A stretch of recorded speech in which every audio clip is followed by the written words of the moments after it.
The Hilton Ballroom glittered like a damn jewelry box, all crystal chandeliers throwing golden light across tables, draped in crisp white linen. Waiters in bow ties slithered through the crowd, balancing trays of champagne, while NextCorp's finest swapped stories about stock options and quarterly wins. It was the kind of night where everyone wore their ambition like a tailored suit, none more so than my wife Claire, who looked like a goddess in a sapphire dress that clung to her like a second skin. She was in her element laughing with her colleagues, her hands dancing through the air as she recounted closing some big deal. Me, I was nursing a whiskey that burned like regret, feeling like a ghost in a room full of corporate sharks. I'm Ethan Caldwell, the guy they all thought was Claire's charity case. The house husband, who supposedly spent his days tinkering with motorcycles, while his wife NextCorp's rising star paid the bills. Nobody knew I owned 90% of this company through a blind trust, a secret I'd kept for 15 years to let Claire shine. But tonight, that secret was about to become my weapon. The laughter started across the table, sharp and cruel, cutting through the clink of glasses. Ryan Kessler, Claire's smarmy coworker with too much hair gel and a smile like a used car salesman, was holding court. "Hey, Ethan, come over here, buddy," he called, his voice dripping with mockery. I forced a grin and walked over, feeling every eye in the room. Richard Langston, the CEO, stood there in his $5,000 suit looking like he'd rather be anywhere else. Next to him was Vanessa Holt Richards' sharp-tongued personal assistant, her eyes glinting with something predatory. "So," Ethan Ryan drawled, swaying slightly from the bourbon he'd been downing all night, "what's it like being married to our golden girl here?" He gestured at Claire, spilling champagne on the tablecloth. "Must be nice having a sugar mama, huh?" A few chuckles rippled through the crowd. I kept my face neutral, used to Ryan's jabs. But then Vanessa leaned in, her voice low and venomous. "No, seriously, Ethan. What's it like being a parasite just leeching off Claire's success?"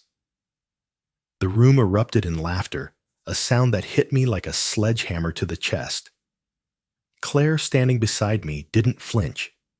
She laughed too, her perfect corporate smile flashing like a blade. Something snapped inside me, not loud, but cold and sharp. I turned to Richard, whose face was already paling, like he sensed the storm coming. "Richard," I said, my voice steady as stone, "how does it feel to know this parasite owns 90% of your company?" The laughter died, like someone yanked the plug. Richard's glass froze halfway to his lips. Claire's arm slipped from mine, her mouth open in shock. Vanessa's smirk vanished, replaced by a glare that could cut glass. Ryan just blinked, his stupid grin melting like wax. The room was so quiet, you could hear the ice clinking in my whiskey glass. They thought they knew me. They were dead wrong. You know that feeling when you're standing in a room full of people, but you might as well be a shadow on the wall. That's been my life for 15 years, ever since I decided to step back and let Claire take the spotlight. I'm Ethan Caldwell, the guy who built Orion Tech from a garage startup into a tech empire that saved NextCorp from bankruptcy. Back in 2010, NextCorp was bleeding cash, a sinking ship with Richard Langston at the helm, begging me to merge my company with his. I didn't just save them. I took 90% ownership through a blind trust, locked away behind NDAs, so tight, even the lawyers sweated signing them. I didn't need the glory. I wanted Claire to shine, to climb that corporate ladder without my shadow looming over her. So I became the quiet husband, cooking dinners, paying the mortgage, and fixing the leaky faucet while she dazzled the boardroom. But every choice has a price, and mine was being invisible. Claire didn't mean to bury me, but she did. At every company event, she'd introduce me as Ethan, who used to work in tech. Her voice bright but dismissive, like I was some relic from a bygone era. Her colleagues ate it up, especially Ryan Kessler, that slick bastard with a grin like a shark and a knack for making me feel 2 feet tall. Ryan wasn't just a coworker. He was a vulture, circling for any chance to tear down anyone who didn't fit his corporate mold. At a conference last year, he introduced me to investors as Claire's stay-at-home arm candy, his laugh echoing like nails on a chalkboard. The investors chuckled, and I stood there swallowing my pride like bitter medicine, knowing I could have bought and sold every suit in that room. Then there was Vanessa Holt Richards' assistant, who turned cruelty into an art form. She was all sharp smiles and sharper ambition, the kind of person who'd sell her own soul for a corner office. Vanessa didn't just mock me, she weaponized rumors. Last spring, I found out she'd sent an email from Claire's account to the entire company, a fake message calling me a financial burden who's lucky to have a wife like Claire. Claire swore she didn't know, but she never corrected the record, never stood up to say, "That's not my husband." Instead, she'd smile that polished corporate smile, letting the whispers spread like wildfire. That email burned through NextCorp's gossip mill, turning me into the punchline of every water cooler conversation. Ethan, the guy who lives off Claire's paycheck. Ethan, the deadbeat.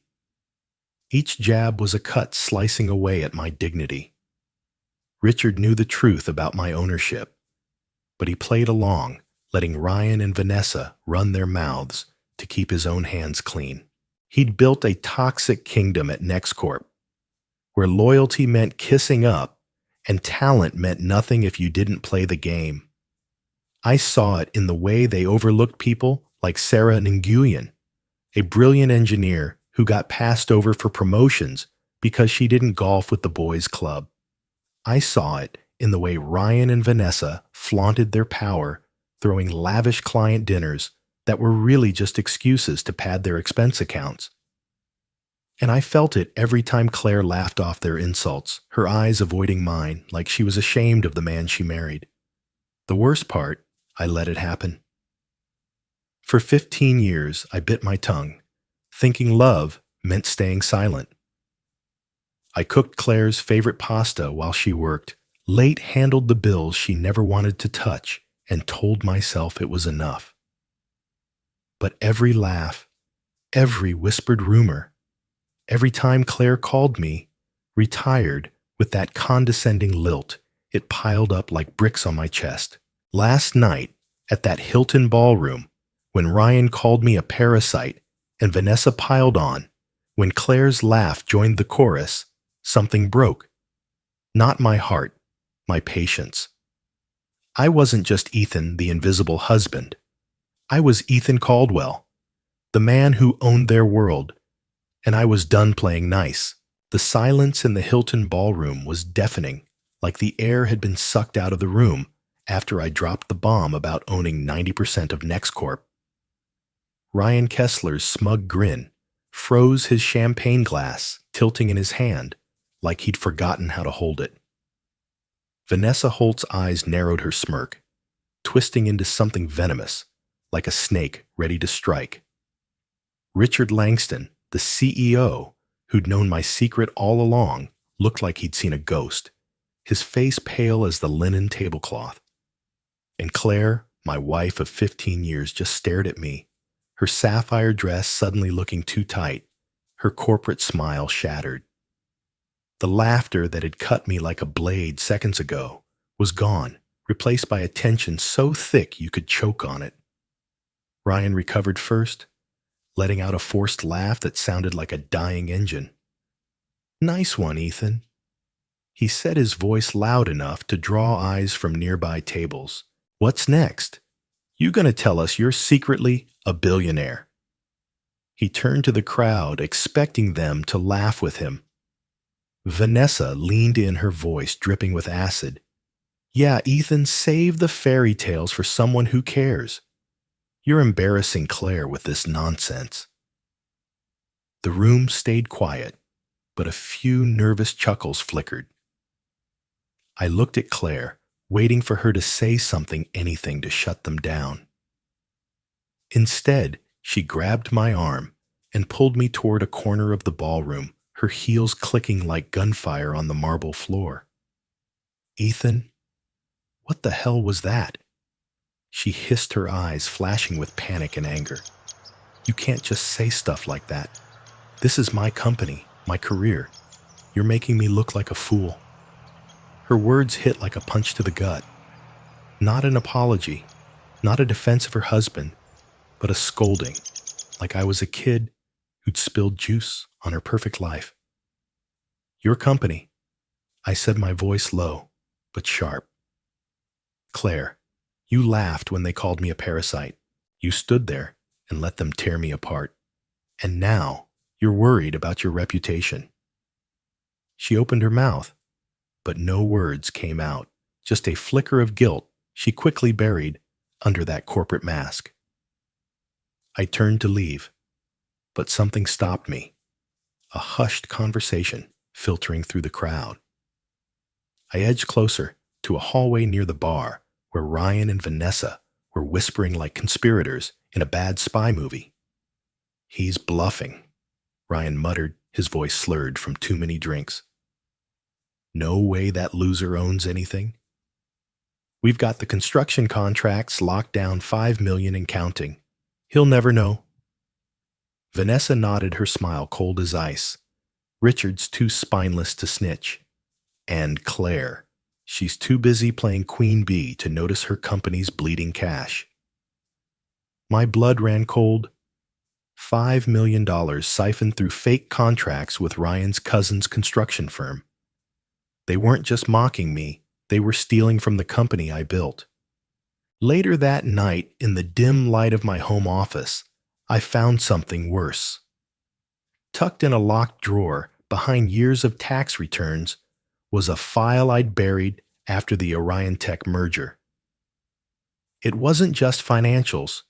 It was a report NextCorp had buried detailing how they'd illegally dumped toxic waste into a local river, poisoning a small town's water supply. Kids were getting sick. Families were losing homes, and Richard, Ryan, and Vanessa had covered it up to protect stock prices. Claire's initials were on a memo approving the silence, not because she agreed, but because she didn't want to rock the boat. She knew. She knew, and chose her career over those people's lives. The betrayal wasn't just personal anymore. It was a knife in the heart of everything I thought we stood for. My hand shook as I closed the file. This wasn't just about me now. It was about justice. The weight of that file in my hands felt like a grenade, its pin already pulled. Evidence of NextCorp's toxic waste dumping, kids sick, families displaced, and Claire's initials on a memo that buried it all. Ryan Kessler and Vanessa Holt's embezzlement schemes siphoning millions through fake contracts. Richard Langston's spineless silence letting it all happen under my nose. My company, my legacy, and my wife laughing while they called me a parasite. I sat in my home office, the man cave Claire mocked, staring at the papers spread across my desk like a royal flush in a high-stakes poker game. The quiet Ethan Caldwell was dead. It was time to remind them who they'd been screwing with. I dialed Marcus Trent, my lawyer. Since the Orion Tech days, a guy who could smell corporate rot from a mile away. It was past midnight, but Marcus answered on the first ring, his voice sharp as ever. Ethan, you okay? This is late even for you. I didn't waste time. I need a full financial audit of NextCorp executive expenses, contracts, the works, and dig into their environmental records. They've been dumping toxic waste, Marcus, and covering it up. I want names, dates, everything. There was a pause, the kind that said he knew I wasn't bluffing. "This is Big Ethan. You sure you want to pull that trigger?" I looked at the memo with Claire's initials, her betrayal staring back at me. I've never been more sure. By morning, I drafted an email to Richard, cold and sharp as a guillotine. "Richard, as NextCorp's majority shareholder, I'm requesting a complete breakdown of executive compensation expense accounts and all vendor contracts by end of business today. Schedule an emergency board meeting for tomorrow. No exceptions. Ethan Caldwell." I hit send and felt the world shift, like the ground rumbling before a quake. Richard would be sweating bullets when he saw my name, knowing the shadow he'd ignored for 15 years was about to step into the light. The next day, I walked into NextCorp's headquarters, a glass tower that screamed money and arrogance. I hadn't worn my charcoal Armani suit in years, but it fit like a second skin, a reminder of the man I used to be. Marcus met me in the parking garage, his briefcase stuffed with enough legal ammo to sink a battleship. "You ready to burn it all down?" he asked, studying my face. "Not burn," I said, straightening my tie. "Rebuild." The boardroom was a mausoleum of mahogany and glass 5 board members, looking like they'd been summoned to their own funeral. Richard was pacing outside, his face white as fresh snow, when he saw me step off the elevator. "Ethan," he stammered, extending a clammy hand. "Didn't expect to see you here." I shook his hand, feeling his pulse race. "You should have, Richard. This is my company." Inside the board, members shuffled papers, their confusion palpable. I took my seat at the head of the table, Marcus at my side, and spread out the documents like a dealer, laying down aces. "Ladies and gentlemen," I said, my voice calm, but carrying an edge that made them sit up straight. "I'm Ethan Caldwell, the guy who owns 90% of NextCorp, and I've been watching you run my company into the ground." Patricia Hensley, the only woman on the board, leaned forward, her eyes sharp. "Our records show a blind trust, not blind anymore." I cut her off. "Richard's known who I am since day one." "Haven't you, Richard?" He nodded, sweat beading on his forehead. I slid the financial audit across the table pages, detailing Ryan and Vanessa's $5 million embezzlement through fake construction contracts. Then came the environmental report, a gut punch of truth. NextCorp's illegal dumping had poisoned a town's water, linked to 20 cases of childhood leukemia. The board gasped, hands trembling as they read. "This is what you've been funding," I said. "A toxic culture, literal and figurative, while you laughed at the guy signing your checks." Then came the third twist, the one that made their jaws drop. "I've been funding an NGO investigating NextCorp's environmental crimes," I said. "This morning, they went public. Check your phones." They scrambled, pulling up news alerts. "NextCorp stock plummets, 30% after toxic waste scandal exposed," one headline screamed. Richard's face crumpled like wet paper. Vanessa, who'd been called to the meeting, went pale, her usual smirk gone. Ryan, standing in the corner, looked like he'd been sucker punched. "Richard, your resignation is effective immediately," I said. "Security's waiting to escort you out." "Ryan, Vanessa, you're fired, and my lawyers are already building a criminal case for embezzlement." Ryan opened his mouth to protest, but I cut him off. "Save it. You're done." I turned to the board. "Sarah Nguyen from engineering is your new CEO. She's been delivering results while you played golf and padded your pockets. This company's getting a new start today." As security led Richard out, his tailored suit sagging like his pride, and Ryan shouted curses, his gelled hair a mess, I felt a rush of satisfaction. Vanessa tried to slink away, but I stopped her. Oh, and Vanessa, that fake email you sent from Claire's account. My lawyers have it. Good luck.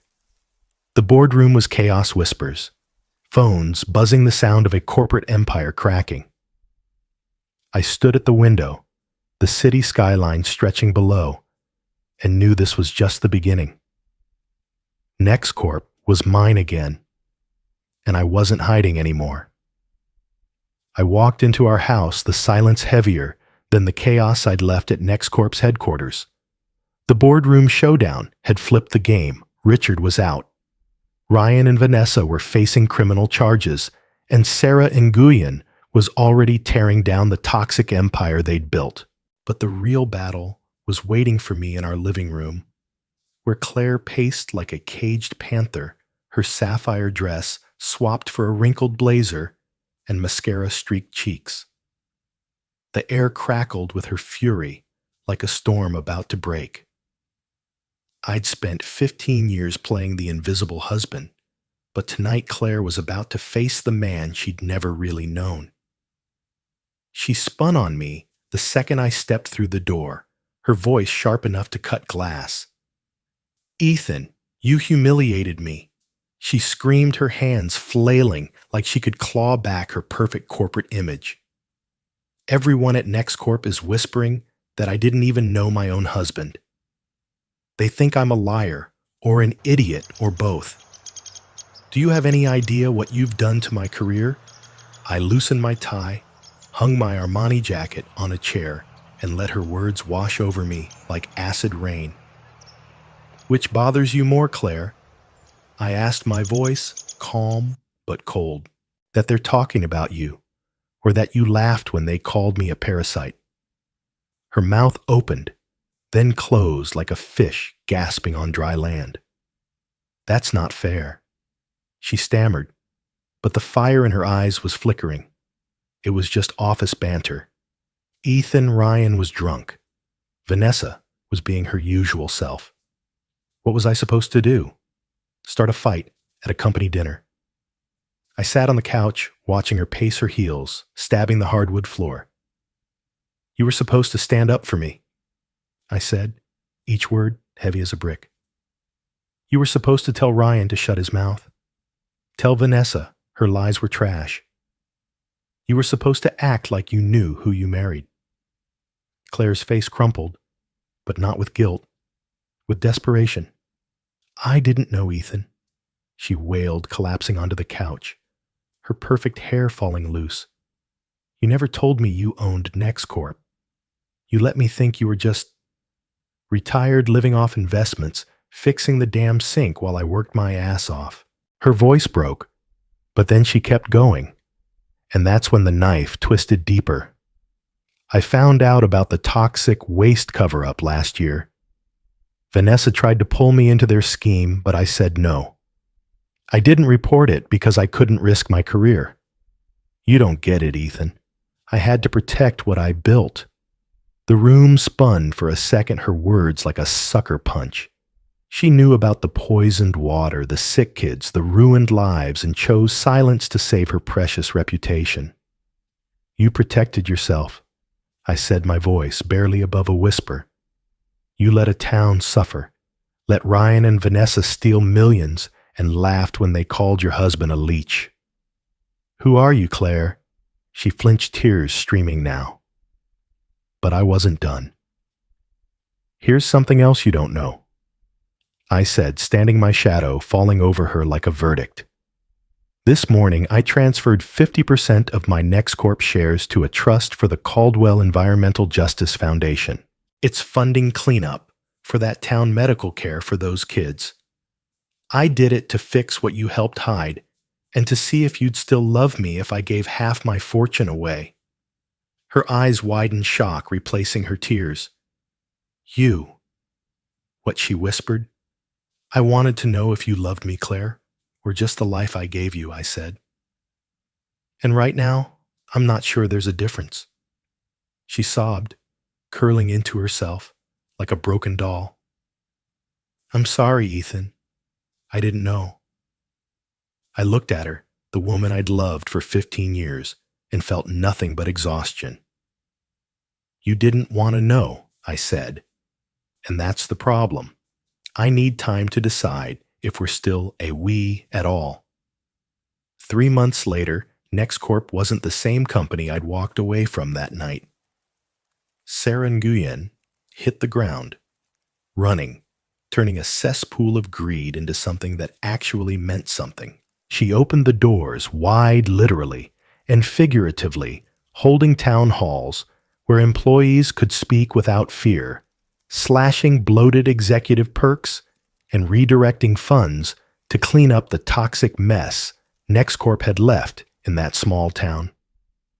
The cafeteria, once a graveyard of silence, buzzed with laughter and jazz from a new sound system Sarah had approved on her first day.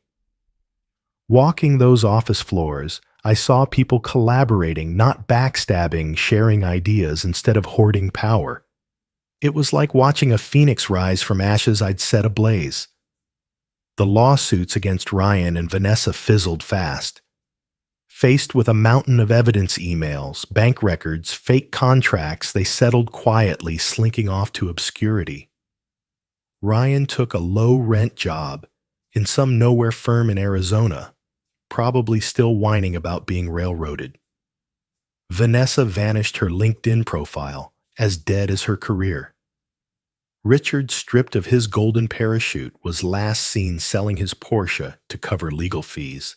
The board, once a boys' club, of yes men now answered to Sarah, who ran NextCorp like she'd been born for it. She wasn't just fixing my company, she was building something better. Something that respected the people who actually did the work. I didn't stop there. The Caldwell Environmental Justice Foundation became my legacy, pouring millions from my NextCorp shares into cleaning that poisoned river and funding medical care for those kids. At our first scholarship event, held in NextCorp's conference room, I shook hands with 25 students from that town, bright, hungry kids who'd been dealt a raw deal, but were now headed to college on my dime. Their parents' eyes shone with gratitude, not because I was some hero, but because someone finally gave a damn. I'd spent years hiding in the shadows, writing anonymous checks.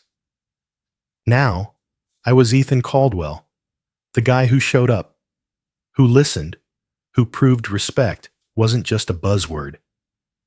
Claire took a leave from NextCorp, her confidence shattered. I need to figure out who I am. She told me over coffee one morning, her voice hollow, her boss lady mug gathering dust. She started volunteering at the foundation, helping kids with their applications, maybe trying to claw back some piece of herself. We were still married technically, but the space between us felt like a canyon. I didn't know if we'd cross it again. Maybe it was too late. Maybe it was just in time. Standing at NextCorp's awards gala 3 months after that night at the Hilton, I looked out at a room that no longer mocked me. Sarah took the podium radiant in her new role. Ladies and gentlemen, please welcome Ethan Caldwell, the visionary who believed in NextCorp before anyone else. The applause was warm, real nothing like the cruel laughter that had echoed here before. I passed tables of employees who knew my name not as Claire's parasite, but as the man who'd given them a future. The real win, I said into the mic, isn't owning this company. It's what we've built together, a place where hard work matters, where no one's invisible. Claire sat in the back, her eyes meeting mine, a flicker of something like respect, or maybe fear. I didn't care anymore. Revenge wasn't about tearing people down.